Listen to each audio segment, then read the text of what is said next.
دەم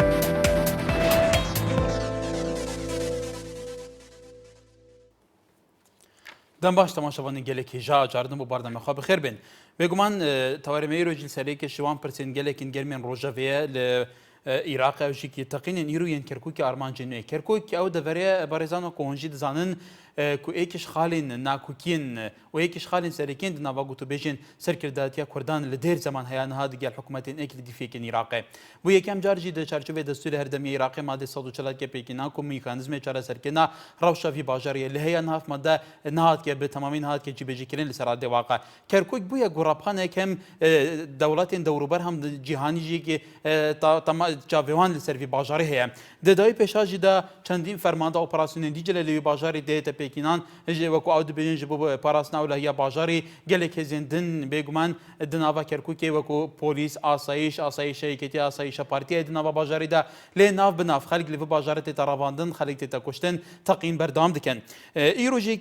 bêguman bi sedema çend teqînin wekû li gor amarên dawiyê ku bêguman gav bi gav zêde dibe rêja qurbaniyan neh kes hatine kuştin, 41 kesên din jî birîndar bûne. Di demekê de ku di niha de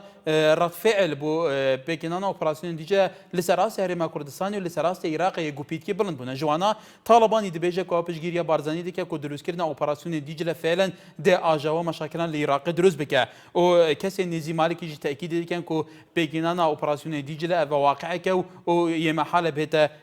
redkirin. Belê ber çend teqînawekan em rûyê Kerkûk û amancekanî. Li Kerkûka bêguman rewşî Kerkûk وەکو ئێوە بینن زۆر جار خەڵک تیا ئەڕڤێنرێت تەقینەوە تیا تەقینەوەی خۆکوژی ئەنجامەدرێت تەقینەوەی بۆمب بەرەی بۆمب بەرەی ئۆتۆمبیلی بۆمب ڕێژکراوەوە. Kerkûk wekû xalekê ke bêguman li dêr zemanەوە yekê bûye lew xale cewheriyekânî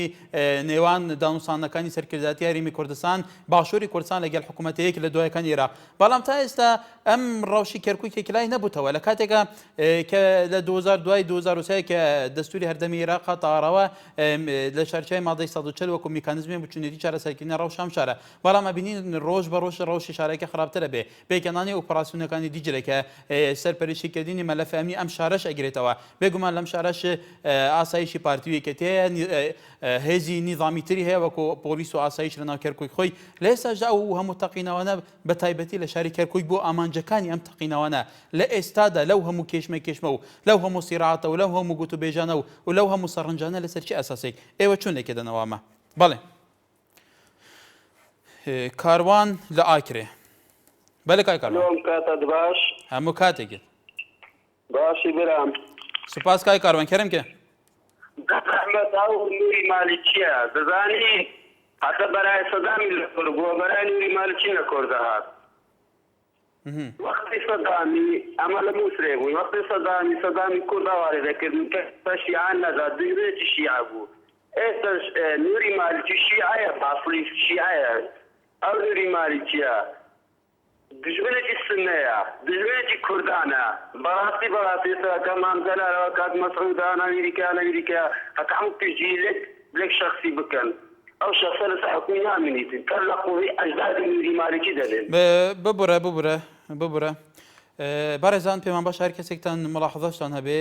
بۆ سەرکردەکانی عرب سەرکردەکانی تورک فارس هەر سەرکردێکێ لەبەرەوەی ئێمە تەلەڤیزیۆنێکی مستەقلین تەلەڤیزیۆنێکی سەربەخۆی کوردین حەزەکەن سەرنجی چارچۆیەکی منطقی بەبێتە شیر بگا بۆی بەشکی ماوەنی جێ لەبێ کە جادی کوردستانی چیانەوێ بەبێتە شەنجەت و کۆمەڵێک قسەیەکی چتە چارچۆی تەشیرەوە تکایە لێرە بە هیچ کەسێک ناکراوە. مستەفا لە دۆکێ کای مستەفا بێژە سەرچاوا زۆر سپاس فەرموو. سبب وان تقنية كركوك نوري مالكي وأوبراسيون سبب ذي مشكلة هذا هو. کای مستەفا دەنگێتە باش نایێتە مل دەردورێنتە ژی گەلێ قەرەباڵغە. ببوورە مستەفا لە دۆکێ دیارە شەبکە تەمام نەبوو دەردورێنتە ژی گەلێک قەرەباڵغ بوون هەرچاوی سپاس هاوڕێ لە شارێ و لێرەوە فەرموو. کاک هاوڕێ فەرهاد لە شاری کەلارەوە. دەبی خەسەریە.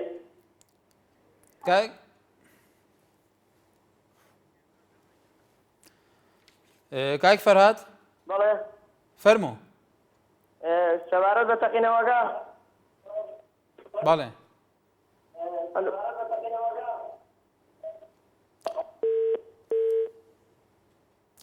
به هر حال بله هیجان دیاره هند پرزگریکن تکنیکن شبکه تمام نینه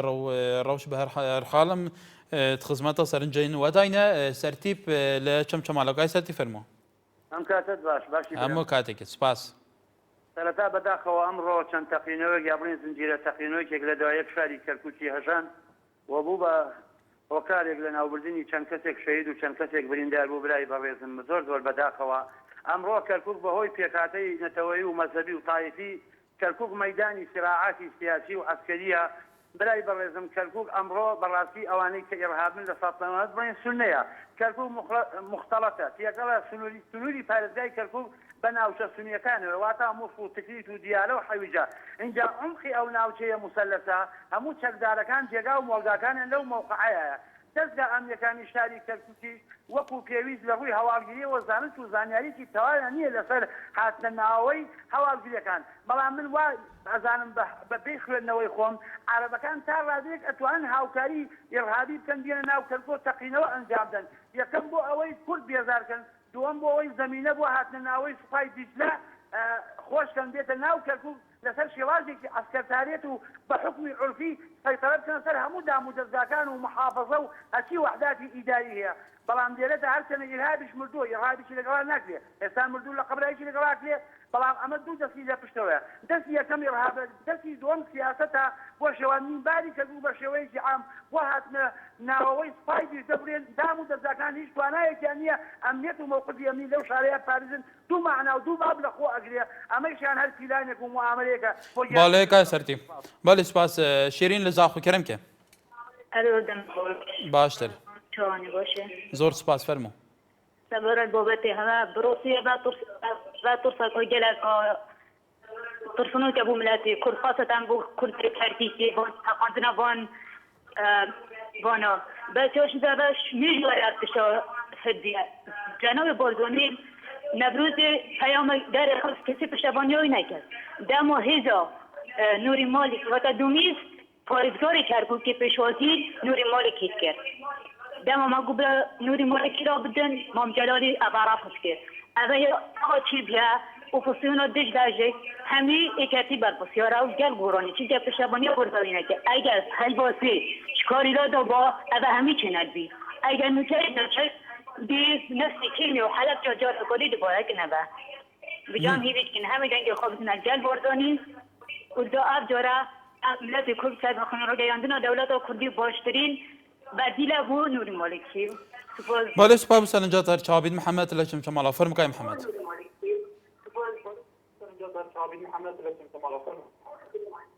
کای محمد بله فرمو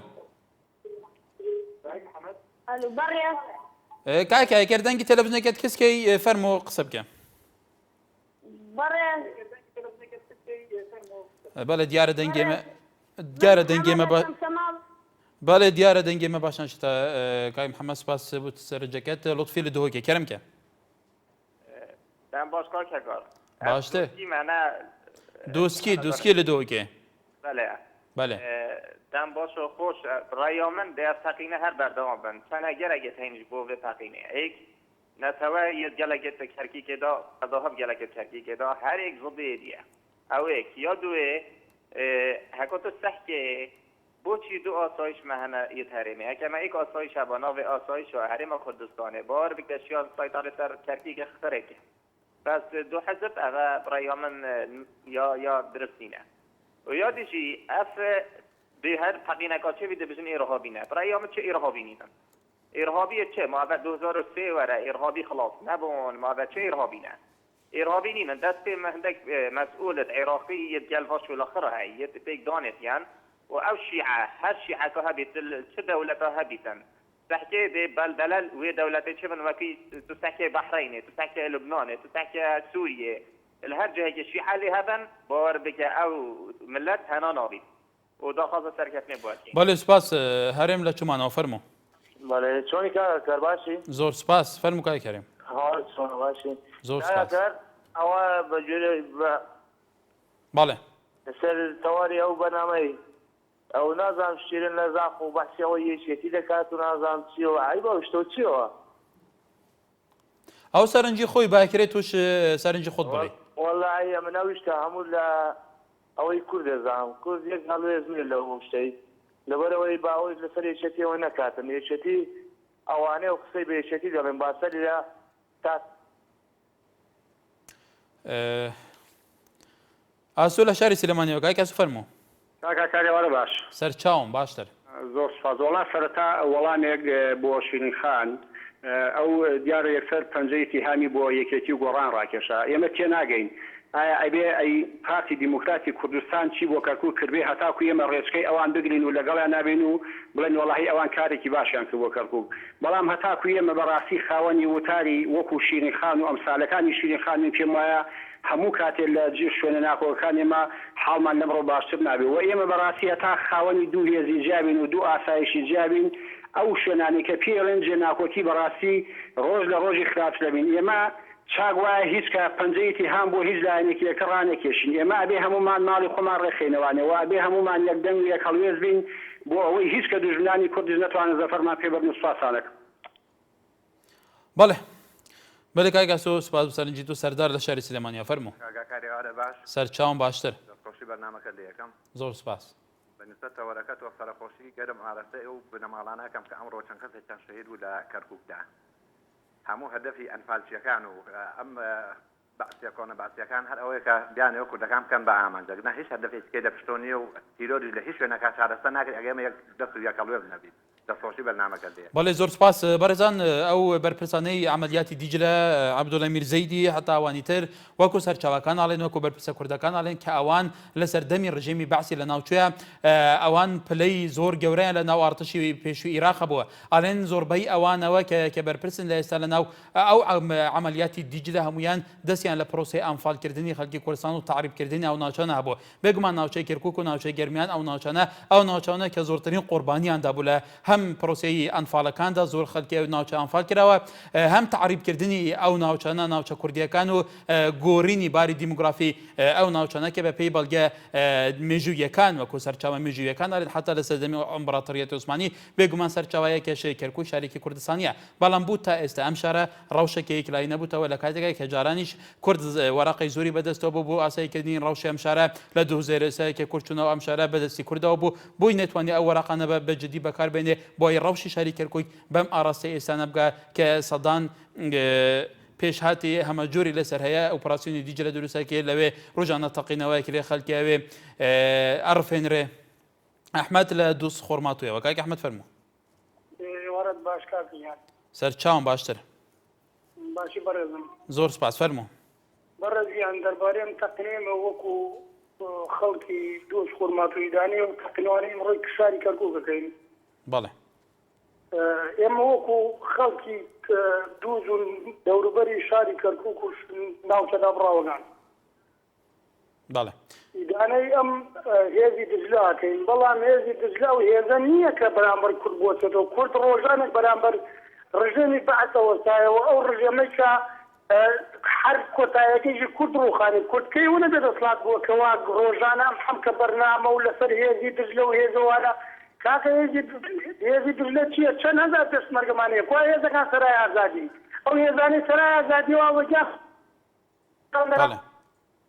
سانە کرا بۆنان بزەنە بەرامبەریانەوە تۆپمانەیە کاکە تۆپمانەیە بە بابەمانەیە ناقیلەمانەیە مەدفەعمانەیە ئەنواع ئەشکال کەتیبەت ئەسلحەمانەیە کوا ئەو ئەسلحانە کوان لە کوردستانە بەجا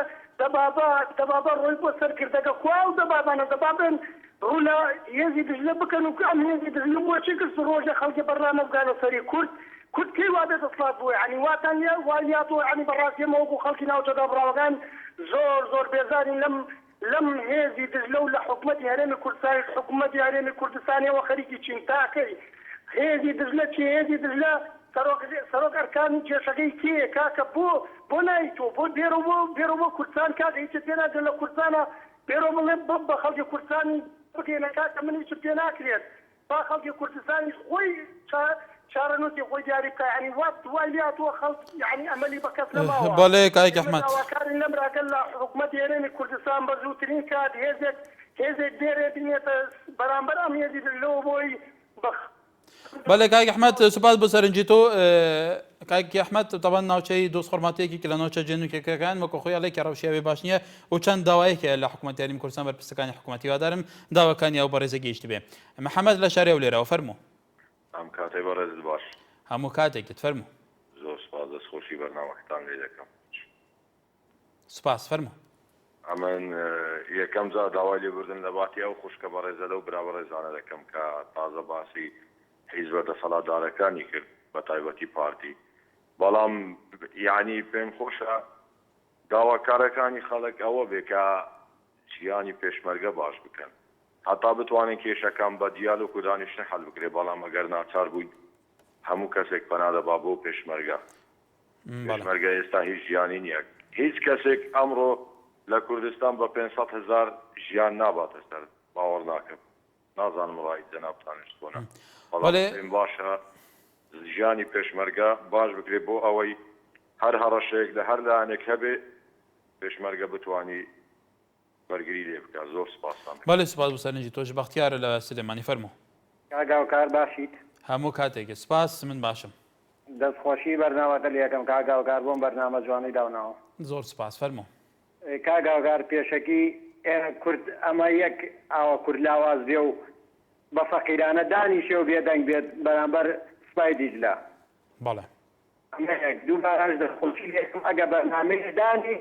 بۆم عەرەباسی کە کردوتە سلێمانی خۆت ئەزانی کاگاوکار ڕۆی بۆ نمونە لە کەناڵەکەی خۆتانەوە من بە تایبەتی تا هێناوەتی وەسەر باوەڕ ناکەم زۆر کەناڵی کە بکەم یەکی حەزایەکەم بەرنامەیە دابەزێنی بەرامبەرم عارەبانی کە ڕویان کردوتە سلێمانی ناوێری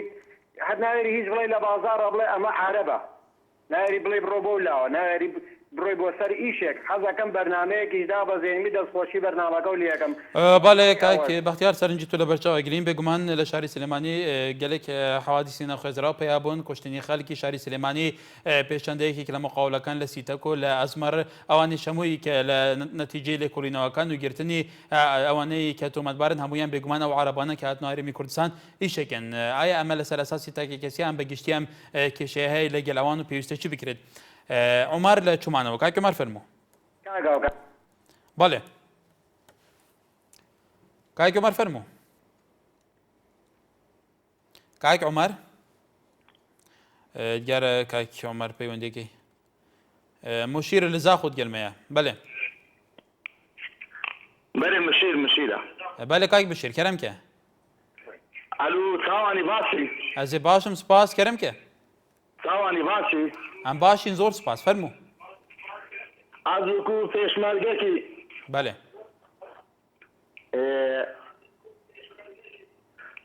لەکانی ماسێمە بەڵێ قەوەتا دزلەیە چیە لە کەرکوچێ خۆ نە قەوەتا هێتلەریە بەڵێ هەمدا لەسەر دێنوەتن والله دولی وایە پێشمەرگا بتنە دەسەقۆتکەن بەس خۆ شار نییە مەسەلە ببێن شەڕە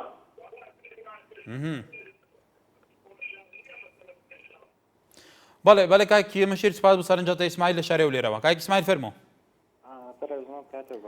هەموو کاتێکیت بەرە سەبارەت بم لە جێشی دجلە و ئەمانە کە هاتووە ئێستا بۆ ناوچە دەڕاوەکان تۆکو هەموو سەرجەم ملەتی کوردستان ئاگدارە لەوەی کە یەکێتی و پارتی حزبی دەسەڵاتن لە هەرێمی کوردستانە خۆیان بە خاوەنی هەموو شتێکەزانن جا بۆچی ناڕۆن ڕێگیریان لێ بکەن و ئەم هەموو پێشمەرگە و هێزی ناوخۆ و نازام چی و چی تر چەندین دەستگای نهێنی تریان هەیە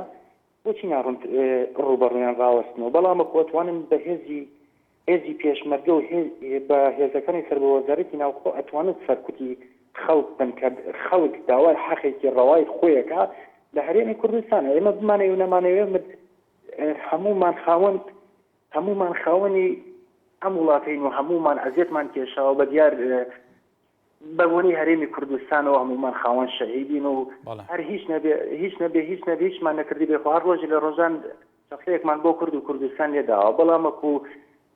کاتێکیشە داوای حەقی خۆمانەکەین وەکو هەموو سەرجە ملەتی کورد ئاگدارە ئابێ سەرکوتمان بکەن لێمان دن ئەزیێتمان بدەن ئازارمان ئازار کێشین بەدەستیانەوە بەڵام وەکو هیوادارم من وەکو هاوڵاتێکی کورد پشتگیری لە هێزی دەجلا ئەەکەم و هیوادارم زیاتر بێنە ناوخۆی هەرێمی کوردستانەوە بۆ ئەوەی کە بزانین ئەم دوو پارتە چیان لەدەست بێ ئەوەتانێ خەڵکی هەرێمی کوردستان من پێم وایە خەڵکی بەشێ زۆر لە خەڵکی هەرێمی کوردستان پشتگیری لە هێزی دەجلاکە من خۆم وەکو هاوڵاتیەک پشتگیریان لێکەم و ئاڵایانیش بەرزەکەم ئەوەی کە بێن داگیریکەن ئێمە بەردەوام هەموو کەسێکە زانێت لە عسێت و مەینەتان کە کاتێکیش داوای حەقی خۆمانەکەین. باڵێ کاک اسماعیل سوپاس بزانێکی تۆش. محمود لە شاری سلێمانیە فەرموو. با قوربان چۆنی؟ کاک محمود فەرموو. باشی قوربان؟ سەرچاوم زۆر سوپاس فەرموو. تەقینەوەکانی ئەمڕۆ کەسەوە قوربان هەموو کاتێک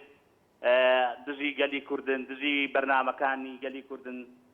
دژی پرۆسەی سیاسی لە کوردستان دژی ئەو مافانان کە بیلەتی کورد بەدەستێناوە تا ئێستا و هێزی دیزدەش پێکەندراوە بۆ دژایەتی میلەتی کورد بۆ خاص بۆ داگیرکردنی کەرکووک ئێمە ئەڵێن بەحسیەکان لە گۆڕنران بەحسی نەما تەواو بوو ئەمانە لە بەحسیەکان خراپترن ئەبێ میلەتی کورد باش تێبگا کە ئەمانە لە بەحسیەکان خراپتر بن زۆر خراپترن و خراپتریش ئەکەن وەشی زۆر خراپتریشیان یعنی لە هەبگایە ئەگەر میلەتی کورد یەکگرتوو نەبێ یەک بیر یەک دەست بەرامبەر دژمنەکانمان نەوەستینەوانێ ئێمە بمانەوە و نەمانەوێ عەرەب دژمنە هەر دژمنیش ئەبێ وەقەت چاوەڕانی چاتری لە ناکرێت لەگەڕ ڕێزم. باڵێ زۆر سپاس بۆسانێکی تۆش کاکی محمود لە شاری سلێمانیەوە. باڵێ بەرزان سەرنجە بۆ چونên جودا هەنە gelekîşwana nîzîkê hevin gelekîşwana êkîş bi namayên parastina vandeveran û asayîkirina rewşa vandeveran bû hebûna gutareke hevbeşa aliyên Kurdan vedgerînê demekê da ku beriya çandeke navşera Mustafa Seredana Kerkûkê kirbû ew jî gotibû ka dijî pêkenîna operasyonên Dîcle û pirçekirina Iraqê ne bêguman Mesûd Barzanî serokê herêmê heman halwîst hebû Celal Talabanî ji ser wekû serkomarê Iraqê wekû sekreterê giştî yekêtiyek û yekêtiyekîş partên fermanrayên herêma Kurdistanê ji dibêje ku ev hawfiraiye digel narînên serkêdên dinyên Kurdan ji ber ku pêkenîna vê hêzê li vê deverê ev e xwe bi xwedê ajawa û pirzgirêkan dirûst bike aya ev naçîte çarçovê yek gotariya serkêdatiya siyasiya Kurdan eger ev gotare fêlen bête praktîzekirin di ser erdê waqayî û tekîl ser bêtekirin ev ê dê çand tesîra xwe bî taybetî Celal Talabanî wekû serkomarê Iraqê ku bêguman desalatîniyê destûrî yê diyasayî hene dikare gelekê خطوات din pavêjeyê weraqeş li dest da hene. Ömer li şarî Silêmaniyê kayk Ömer fermo. Çonî barêz? Serçawm. Başî wurman. Zor spas fermo. Wallahi min wekû pêşmergeyek eger bêt û li Kurdistan eger Erebî kate şer û min amadanî hiç şekeş biteqînim. Ey kewata bû pêşmergeyek. Ne dewama. Ey bû bay tu bû pîşet pêşmergeyek pêşmerge erkî parastinî em welata ye eger em welata dagir bike amadaniyek fîşekêj biteqînî ey bû ew nawet li ser berêstane bale. Wallahi bilmsî bala min ne mûşeke mûşeyne dewama. Zor bêzarim lew ew. Yani ew hûyekê ke tu bew ew bê mitmaniye li lê tu dirûst bê? Erê wallah. Balê kayk Ömer spas bû serincî tû herêm li Kerkûkê fermo. Em kat baş biram. Hemû katekî. Biraya gewrî çawakem. Wallahi beborî derbarî em teqînoyê mirova. Balê. Min dawa li berksebalakanekem taxî li Arab bitirsîn û mal tosênno lotî xwe me nasîneto hemê Kurd her tosayneto hîwadarim serokkomar li min bû ew tişta qebûl nekaw عملیات دیزل کرکوک در که امروز تقینو بو مال بود تقینو ری کاتو کنار کو تصویر کدو رشتو توا هم تیره تصویر کم مالکم کول بود تنایت سالا خارجی خانه کی بکنلا امروز تخانه انا تابس خو ما درچی هم تیره کم یادارم ام مسئولان بخوانا بس تو تاکی مونی کلبنی انا بیتو تعریف اخو دباس بس کی فقیر درکن رزالتیه بەڵێ کاک هەرێم لە کەرکووکەوە هیوادارین سەرنجی تو بەرپرسان گەشتی بێ کە تو باسی ڕەوشی خۆتێکی لە شاری کەرکووک ئەحمەد لە دهۆکێ کاک ئەحمەد فەرموو ئێوار باش کاک سوکار باشتر بووتە سەبارەت تەقینە ئەو تەقینە سیاسینە و صنعەتێ قوات دجلەن بەڵێ يعني ذات الركب تخو مجال شيء كذا بيجد أم يهاتين أمانة طارد رجال حتى كركوك ومخمود أو الرأي هذا شيء زي طريقة صلاح الدين ومخمور وبو أطراف المسير وبو زمار وبو شندار أما مسألة كدية تعريب أو تشييع بدأ يجي برادرك عمري هكذا إسماعيلي ملته كرد بيشمرقة حميد بيشمرقة ملته كرد حميد الدفاع فقط بلا عمر إسماعيل بابي آكو أو جهرنا جنو ظلام والله مترين داخلنا بالجبيني دي شيخ ومدي شاوتبت كل مليون بيشمرقة كردن حاضر جنو ظلام شبت عيبة كريتا بيجد أمنا وبلا أقوى تايدا دجلتكم تايدا دجلت هردل دجلة بلا بد تفيروز بس 6 مليون ملت كرد آزادی بین خوشید بین ملت خود بین قیاده خود بین هندی مام جلال و سروک و مام شروان و مام اسلامی حمی دامی حمی ایک هلویستن بود دفاع دشمنی بله کاک احمد ساق بود هر بشی بله سپاس بو سرنجا تجی که بله برزن دوام نابرا لسلامان تاور بردام بی دوباره صلاف هجان لسر توری کمالاتی پیجی نارتی گلی کومنت بمهاتنه اجی امان شنوسه یادی سلیمانی پیروز هر وها آوات کمال شنوسه کم ترخمی گوندان هولاتیان هر وها سردار سردشتی شنوسه ابای توری امرومان لسر دروزبونی شهری سلیمانی بایا ولی طبعا شهری سلیمانی امرو برزن یادی 228 ساله ادامه زراندنی شهری سلیمانیه شهری سلیمانی که لو شهرانه کردستان که رولی کی برچاوی لشورشه که لدویکانی کردستان بگمان شهری کی زور زیندوه لهمرو یکی و اما لریا ریزو خوشویستیمان بو شهری سلیمانی و همو شهر ولاده و یک به بسته خاکی ملاته هیا بگمان امش هەواڵەکانی خۆماندا بە دووادا چون بۆ ئەم یادەکەینەوە. سۆران سایدی شەنووسێ شتێک نازان بە ناوی تیرۆریست هەموو دەچێتە چارچێوەی پێناسە سیاسەتکردنی ماکیاڤێلیانەوە بەداخەوە خەڵکی دەما و تێدا کەرەستەی سەڵاو لەگیانی قوربانیان. هەروەها بڕیار ئەکرمی شەنووسێ هیوادارم بەردەمەیەک تایبەت بکەن بە ڕێبەرکوویەکی سەرنجی تۆش بێگومان لەبەر چاوەڕێگرین. بەڵێ بەرزان ئێمەش ئێستا لە خزمەتی وەرگرتنی سەرنج جێواداین باوکی محەممەد لە شاری سلێمانیەوە فەرموو. ئەم کاتت باش براکەم هەموو کاتێکت براکەم پەیوەندەکەمان پێمامە بێ لە بۆنەیەم تەقینانەوەی کەرکووکەوە نیە؟ بەڵێ ڕەوشی شاری کەرکۆیکی لە ڕووی سیاسیەوە لە ڕووی سەربازیەوە لە ڕووی دیموگرافیەوە لە هەموو ڕوویەکەوە ڕەوشێکی زۆر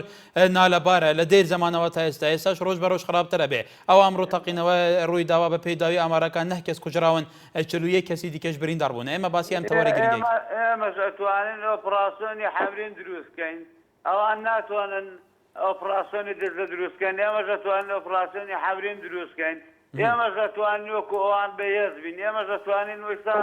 ئەو تانک و تۆپانەی کەوا لەلایەن ڕژێمی بەحسەوە هەمووی یەکێتی لا یەکێتی و پارتی ئەمانەیە خۆ ئەوان دەتوانن بەکاریان بێنن ئەوان دەتوانن فشاری خۆیان بەکاربێنن ئەوان دەتوانن وەرەقەی خۆیان بەکاربێنن داوای حکوومەتی کوردی بکەن داوای دەوڵەتی کوردی بکەن داواتن جیابنەوە یەکە کە باسان ساڵ ئێمە ڕەسالەتمان کێشا باوانەی کەزان فال بکەین قەیچێکە لە پێناوی سەر بەخۆی قەیچێکە بان فال بکرێنەوە با بکوژرێنەوە با هەرچیمان لێ دێبا لێ بێتەوە وەکو جاران چیمان لێ دێبا ئێمە هەرچەنە ئێمە مەسوولمان هەبێ و هەرچەنە دەوڵەمەند بین وەکو هەرچەنێک بڵێن لە ڕووی ئەو نەوە عەشتانەوە دەوڵەمەند وشت بین کاکە ئێمە ئەترسین ئێمە زۆر ئەترسین لە هەموو نەوە ئەترسین سوار دەرەمە وایە هەمووی دژمنە با وەکو پاکەکە چۆن قەندیلی داگیر کردو هەر چوار پارتی کوردستان حوڵەدا بۆ هەر چوار پارتی کوردستان لە هەر چوار پارتی کوردستانەوە هەر چوار وڵاتەکە حیسابی بۆکە دەبا ئێمەش ببین بە قەندیل دەبا ئێمەش بچینە قەندیل دەبا ئێمە دژایەتی هەر هەموو وڵاتە دژمنەکانمان بکەین کە پارچەکانمانی کە کوردەکان لە پارچەکانی ئەو وڵاتانن دەبا وا بین ئێمەش دەبا ئێمەش ئەو ترسە بشکێنین. بەڵێ کاک باوکی محەممەد سوپا سەرنجی توش هەڵوو لە قادر کەرەمەوە فەرموو. ئەم کاتە باش هەموو کاتێکت زۆر سپاس وەڵا دەربارەی کەرکووک بەڕاستی داوای لێبردنەوە برا بە ڕێزێشەکەمەڵێ من پێشمەرگەم یەک پشگەی ناسکەنم باشە لە پێنام چییە بۆتە پێشمەرگە هەموو چەهەیەتی خوێنی بەرهەمی خوێنی شەیدان هاتوێتە دی باشە چۆنە بێ یەک پشێک نەدەخێنێت بەڕاستی مع الأسف بۆ کوردان بەچی ڕەنجی هاتوێتە سەر دیدەی دنیا نابێ ئێمە هەمومان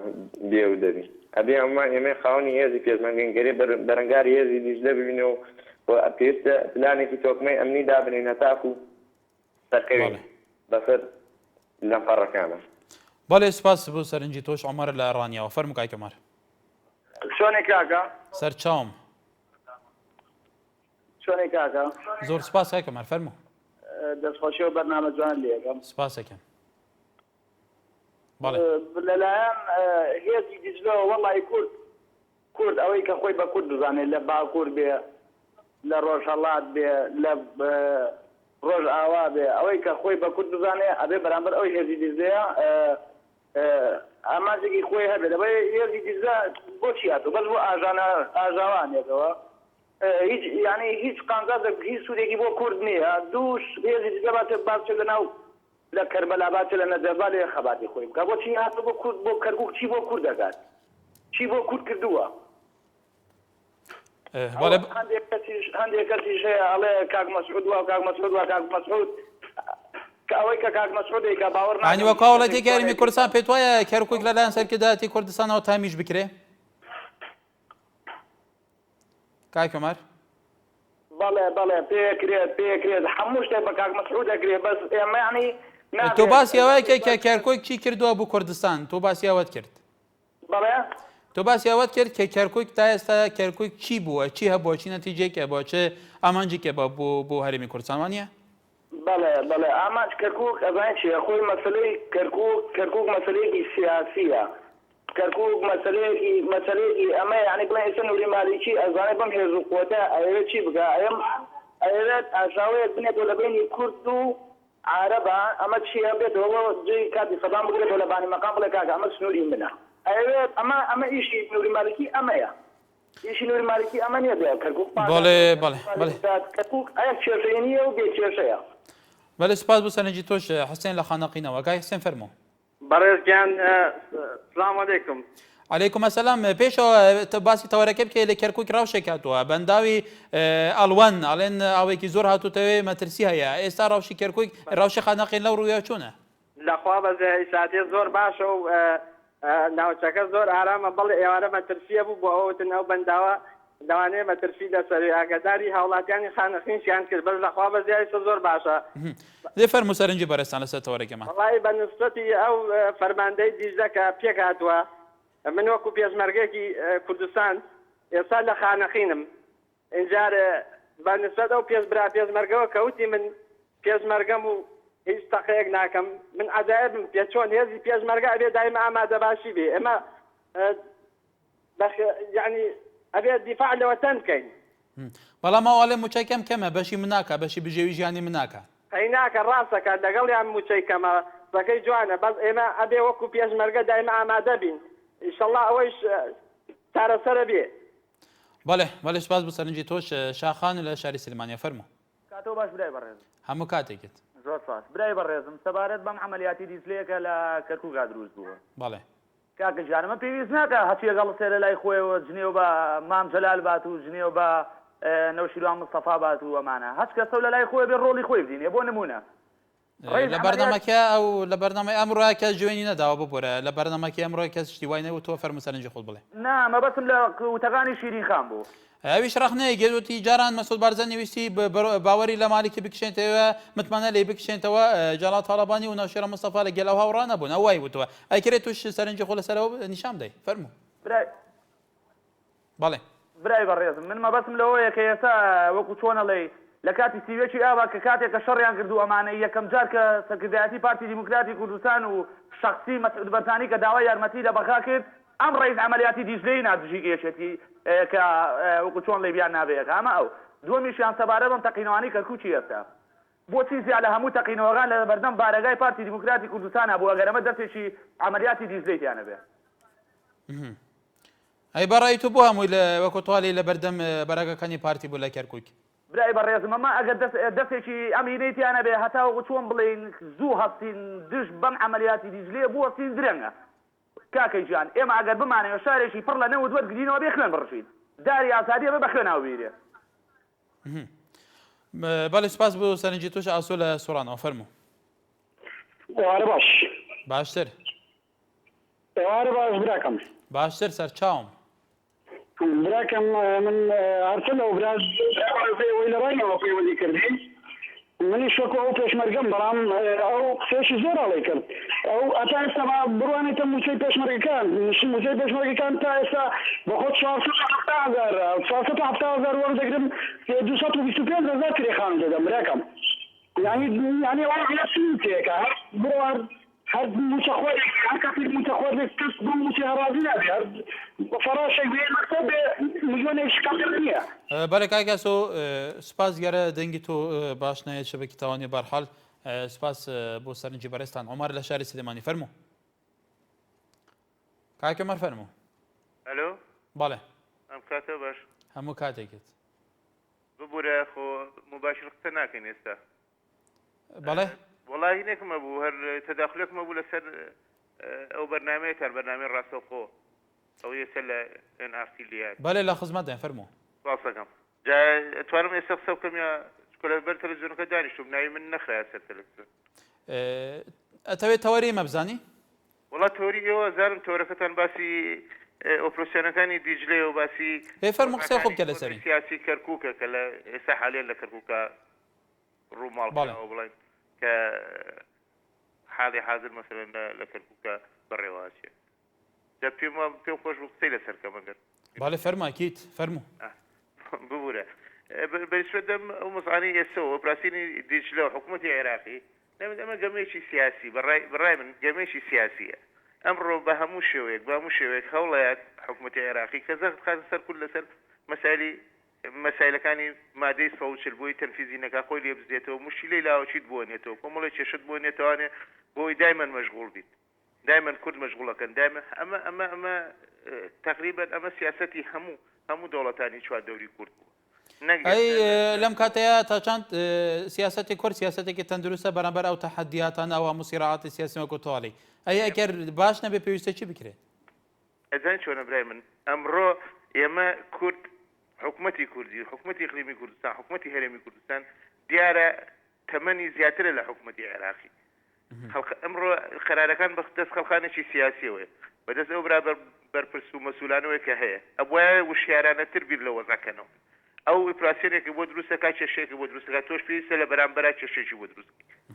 ئەو ئیشێکەکە بێت تۆ ئیشێکی بەیانی لە دانیشتنا لەگەڵ حکوومەتی عێراقیە کە دانیشێت ئەو ئۆپراسیۆنی دیجلە مەسەلەن هەڵەوەشێنێت ئەی تۆ بەرامبەر ئەوە چی هەیە بیکەیت پێ بیکەیت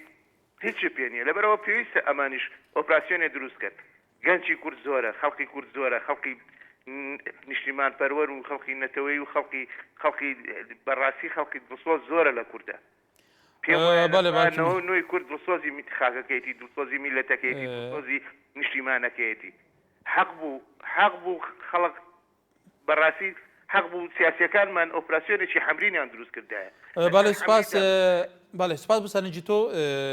باوکی مێر محەممەد لە شاری کەرکووکەوە کاکی محەممەد ڕەوشی کەرکووک لە ئێستادا چوونە کاگە کارم کاتت باش براجان هەموو کاتێکت ئێستا ڕەوشی کەرکووک چوونە لە ئێستادا واللهی ئەوەی ڕاستی بێ ڕەوشی کەرکووک ئیمڕۆکە بە تەواوی